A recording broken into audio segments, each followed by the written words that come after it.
Down. Apa? Suara dulu. Down. Lagu pertama sekali. Itu beragam. Apa yang Bapak Ibu pikirkan siang dan malam? Maka pertanyaan semuanya tidak ada yang abadi. Dalam nama Tuhan Yesus. Maaf, itu beragam. Ayo kita sama-sama memberi semangat.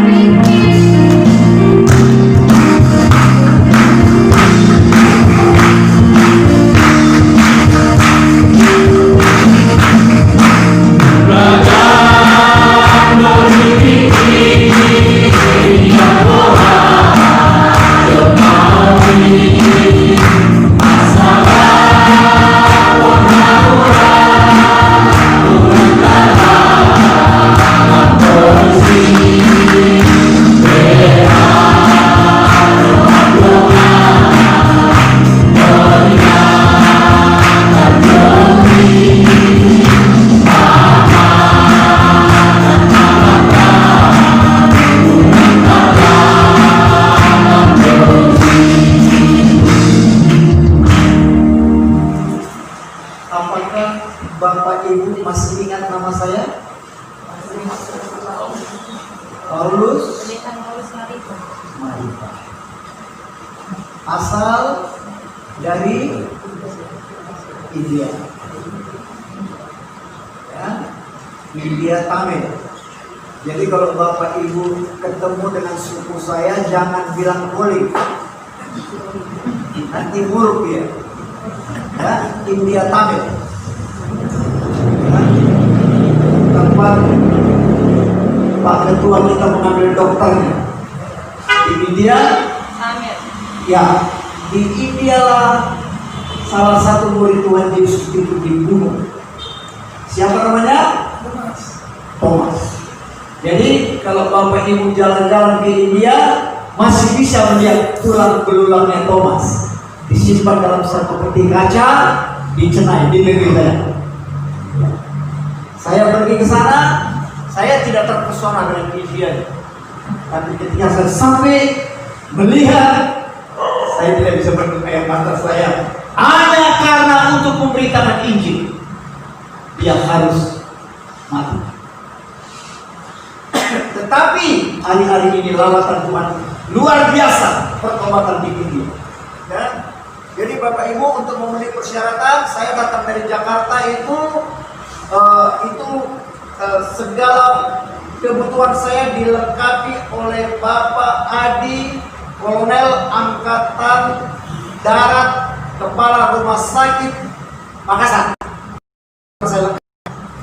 Sampai saya di sini, saya berangkat ke Sibolga, saya difasilitasi oleh Pak Intelijen Sinaga menuju ke Nias. Sampai di Nias saya difasilitasi oleh Pak Dandim Pak Simbol.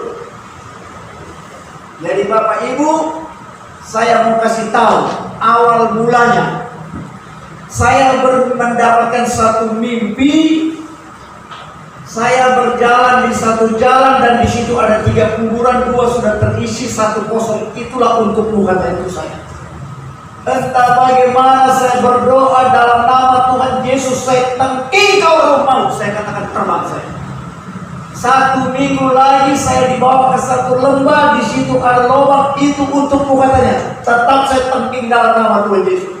Kali yang ketiga saya sudah dibawa pakai mobil polisi untuk dieksekusi. Tapi ketika saya melihat tim eksekusinya semuanya orang Batak Tapanuli, langsung saya katakan, pantas doa dijatuhi hukuman mati itu kan? Langsung polisinya lihat dan berkata, mau ini hukum maju untuk komandani. Akhirnya dia pergi, tidak jadi balik lagi, tidak jadi saya eksekusi. Ya, itu pertanda bahwa Tuhan sudah memberikan signal. Di mana ada orang Tapanuli, itu akan menjadi saudaramu satu ketika, satu hari kelak kita akan melayani besar-besaran untuk memenangkan jiwa-jiwa. Haleluya. Apa tujuan Bapak hidup? Bapak Ibu hidup dalam dunia yang sebentar saja. Sebetulnya tiket saya sudah saya ambil sebelum Bapak Sitinjak sama Pak Pendeta Nenggolan. Itu sebelum mereka berangkat, saya sudah ambil tiket. Dan puji-pujiannya pun sudah disiapkan, satu kota tanpa malam. Tapi akhirnya saya batal karena corona ini. Ya, batal. Berapa hari kemudian saya mendengarkan kedua hamba Tuhan ini pulang. Seperti mereka sudah janji ya, pulang ke tempat berapa luar biasa. Haleluya. Nah, Bapak Ibu Saudara, supaya jangan sampai Bapak Ibu melupakan bagaimana panggilan Tuhan kepada saya. Waktu 4 tahun bapak saya meninggal, 7 tahun ibu saya meninggal.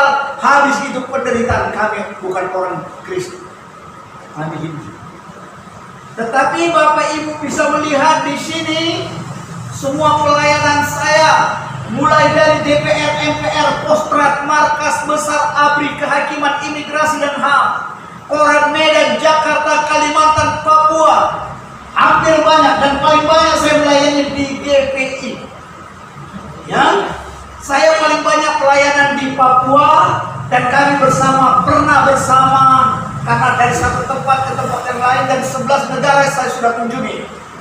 Jadi saya keliling hampir semua gereja saya layani, Katolik, HKBP, gereja Papua, semuanya saya layani. Saya mengucap syukur karena perjalanan ini saya boleh melihat banyak anak-anak Tuhan, luar biasa. Haleluya.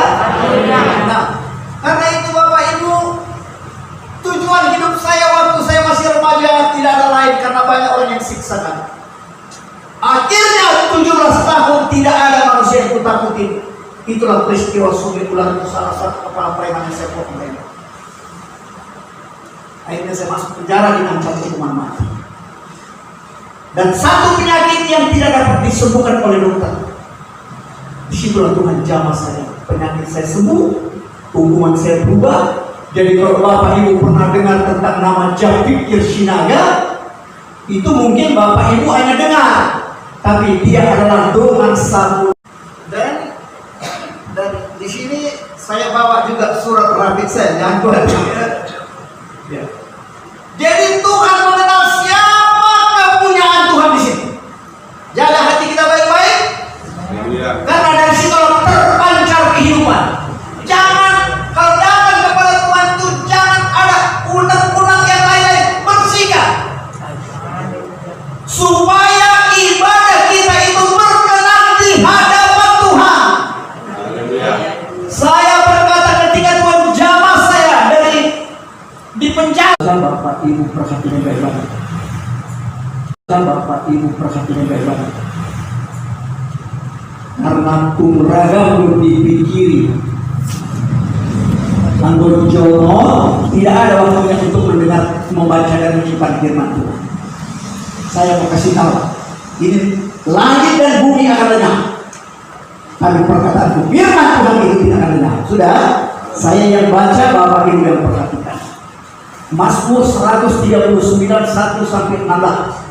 Doa di hadapan Allah yang Maha Tahu untuk pemimpin biduan Mazmur Daud. Tuhan, Engkau menyelidiki dan mengenal aku. Engkau mengetahui kalau aku duduk atau berdiri. Engkau mengerti pikiranku dari jauh. Engkau memeriksa aku kalau aku berjalan dan berbalik. Segala jalanku Kau maklumi, sebab seluruh lidah mengeluarkan perkataan sesungguhnya semuanya telah Kau ketahui ya Tuhan. Dari belakang dan dari depan Kau mengurung aku dan Engkau menaruh tanganmu ke atasku. Terlalu ajaib bagiku pengetahuan itu, terlalu tinggi kan sahabat aku mencapai. Kemana aku dapat pergi mencari Rohmu? Kemana aku dapat lari dari hadapanmu? Jika aku mendaki ke langit, Engkau di sana. Jika terang selimut menjadi malam, maka kegelapan pun tidak menggelapkan bagimu, dan malam pun menjadi terang seperti siang, kegelapan sama seperti terang. Sebab Engkau lah yang membentuk buah pingganku. Ini merupakan satu mujizat. Haleluya. Dari dunia inilah Bapak Ibu nanti akan dipilih untuk masuk kerajaan yang kekal itu.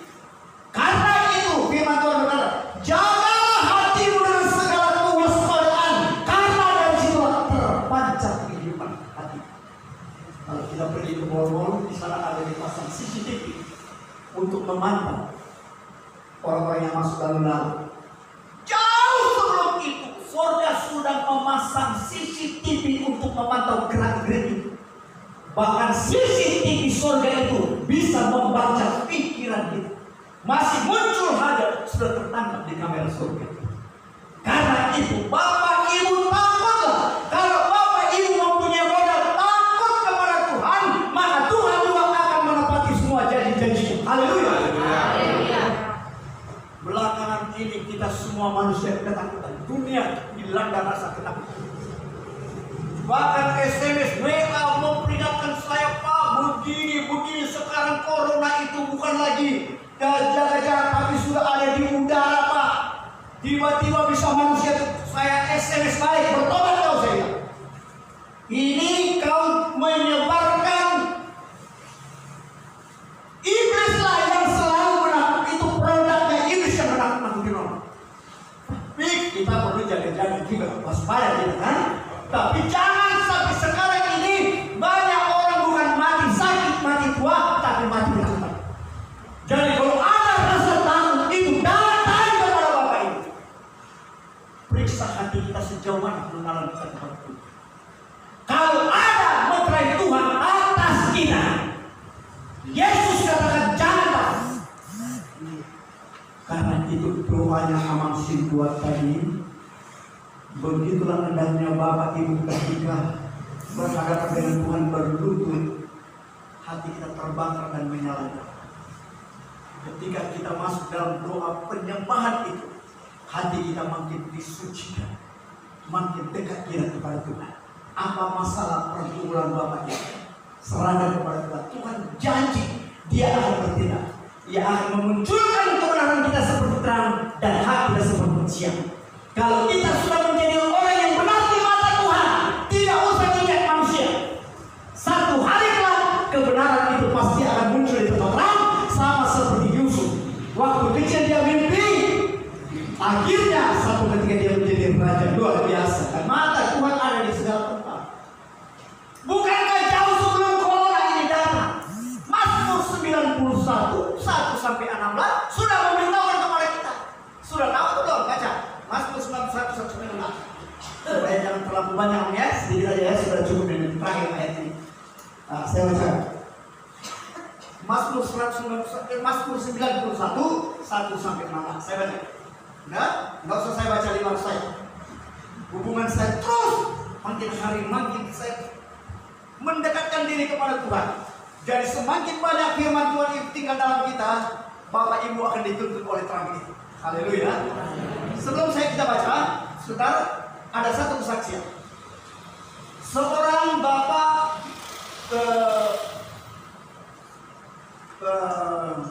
komandan brigade 20 Timika, Papua.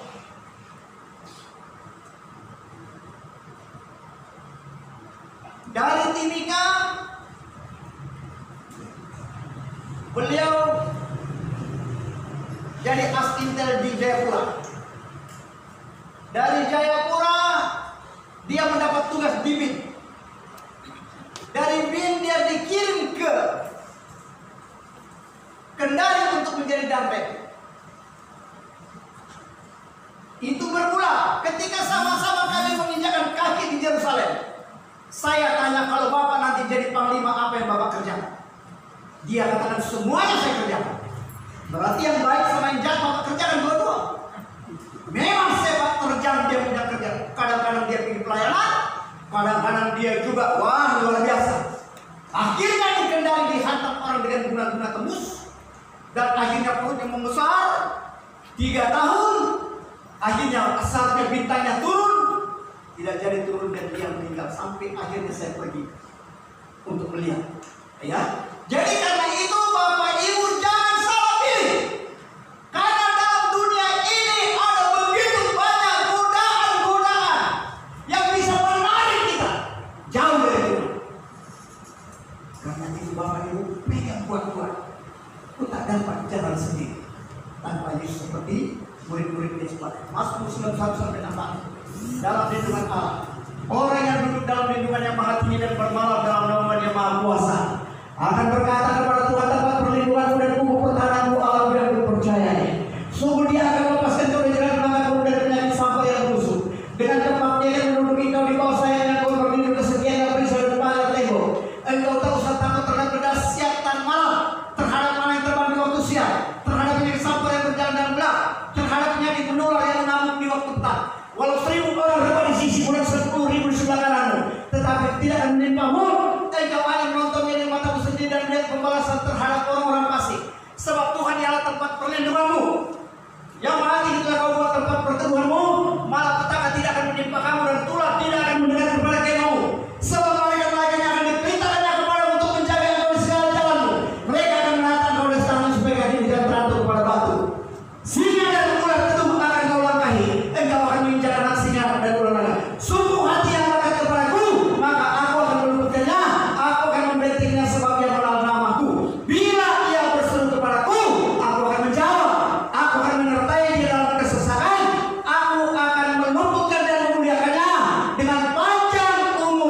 Jangan anggap remeh kepada firman Tuhan. Cari dan dapatkanlah selama Tuhan itu berkenan ditemui. Haleluya. Mari kita berdoa. Terima kasih Bapak. Terima kasih Tuhan Yesus. Biarlah kesaksian hamba ini boleh menjadi berkat dan menguatkan daripada anak-anakmu yang saat ini duduk untuk memuji dan memuliakan nama Tuhan. Berkati kami setiap pribadi lepas pribadi, bapak-bapak pendeta, bapak-bapak setua, bapak-bapak guru, semuanya Tuhan berkati dan bawa mereka untuk lebih dekat kepada Tuhan. Terima kasih Bapak. Dalam nama Tuhan Yesus kami berdoa dan mengucapkan syukur. Haleluya. Sama-sama kita katakan amin.